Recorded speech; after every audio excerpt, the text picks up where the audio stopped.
Hawaii staat deze week volop in de belangstelling omdat president Obama er zijn vakantie viert. En de Hawaiianen willen de wereld laten zien dat ze meer te bieden hebben dan mooie stranden, namelijk een eeuwenoude Polynesische cultuur. Veel van hun erfgoed was bijna verloren gegaan, maar het wordt nu gered.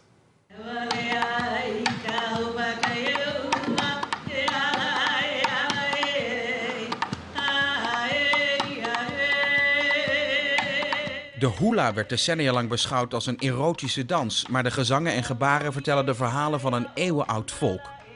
They actually document all of the history of our people and there are messages in all of them.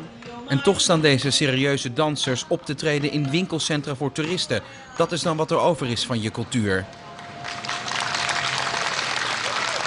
De idyllische plek waar het surfen is uitgevonden was een zelfstandig land, tot Amerikaanse missionarissen eind 19e eeuw de koningin afzetten.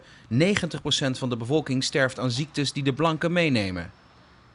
De Hawaiianen willen dat hun cultuur weer opleeft en dat begint met deze bijzondere boot.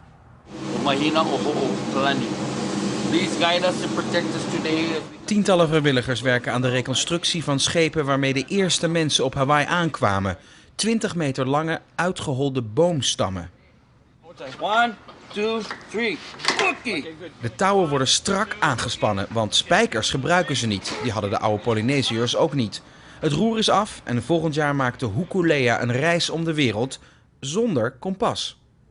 The stars and the swells, the seas and the birds and all of those are indicators of where you're going.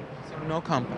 No compass. Hokulea is only a small part of the renaissance of the Hawaiian culture. It's coming back.